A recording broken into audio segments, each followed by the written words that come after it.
John Merton was a fisherman. He brought up little finny creatures and wide-eyed monsters from the depths.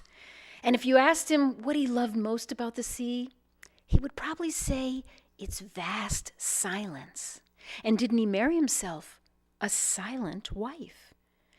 Deaf she was, and mute.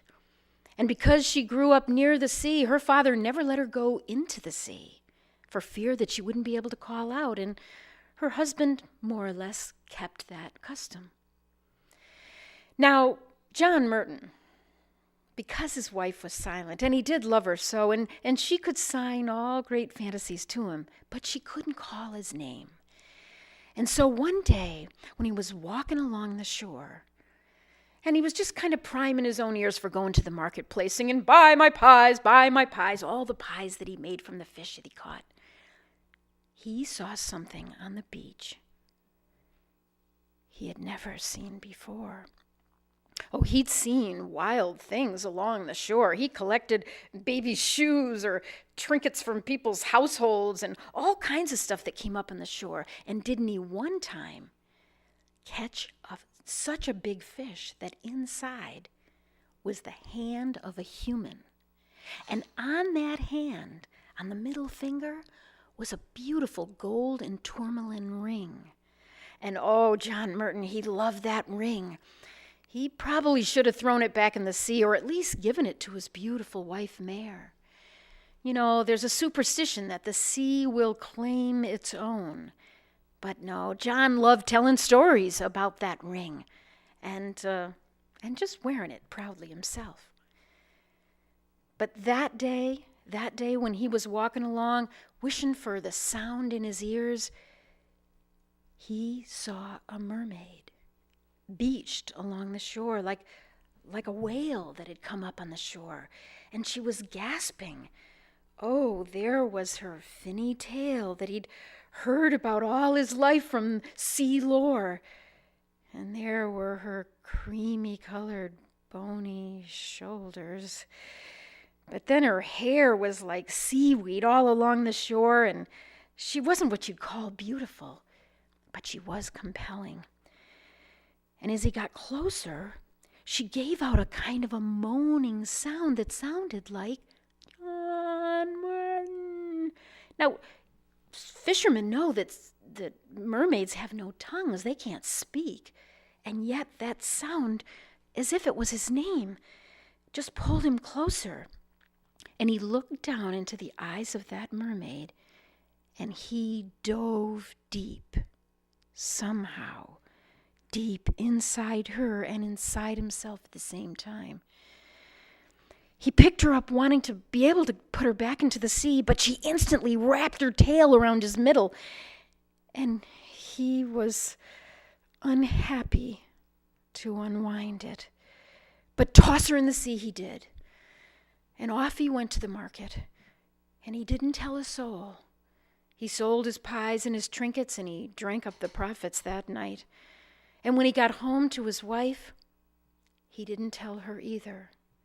But Mare Merton was a wise woman, and she knew from his tossing and turning that night under their thick coverlet that he was cold, that he was shivering, and though she tried to put her arms around him, he pushed her away. And early in the morning, when he'd finally fallen deep asleep, she signed a little prayer along his back. But it was like he never knew, because when he got up, he just went out to his boat and never even gave her a kiss.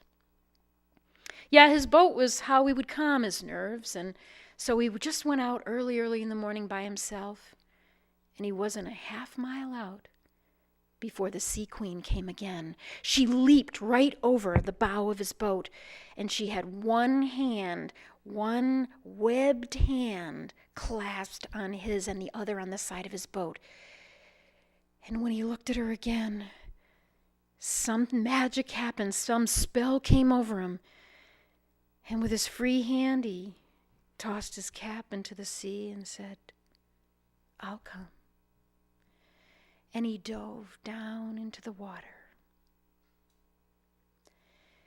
Well, later, when his boat was washed up on shore, his friends brought it to his wife. The widow is the owner of a boat of a seaman gone to the sea. They never mentioned death and the sea in the same sentence. Of course, they had to sign awkwardly to her anyway. But when they were gone, Mara Merton, she knew something was wrong. It was a beautiful day.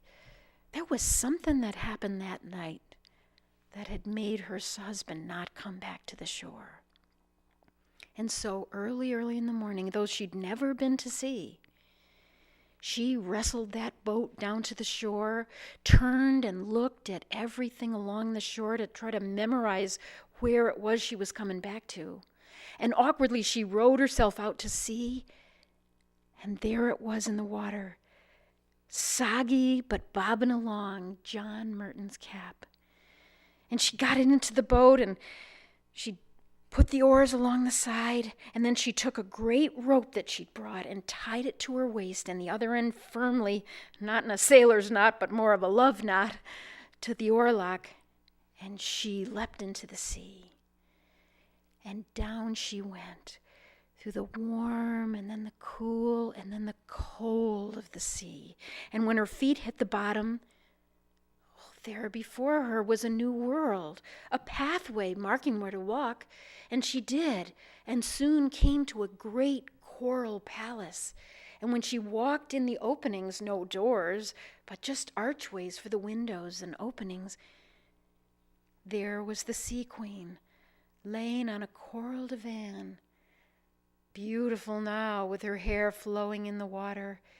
And she signed awkwardly to her, "Where is my man?"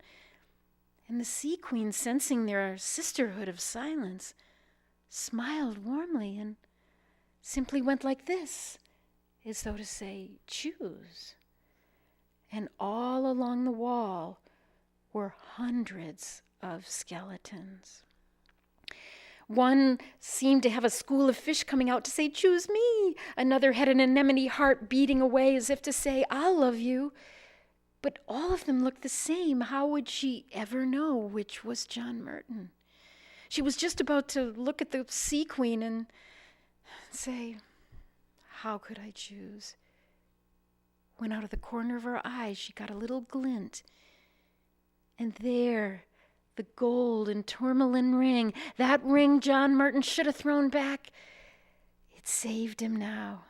And so she went over and untied that rope and looped it around his bones and pulled him tight about her. And she just hand over hand walked her husband back up through those depths and up and up and up.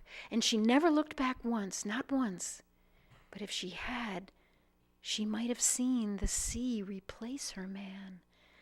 Why, veins and skin and muscle and sinew, even the little hairs on his skin and all those creases from a life in the sunshine.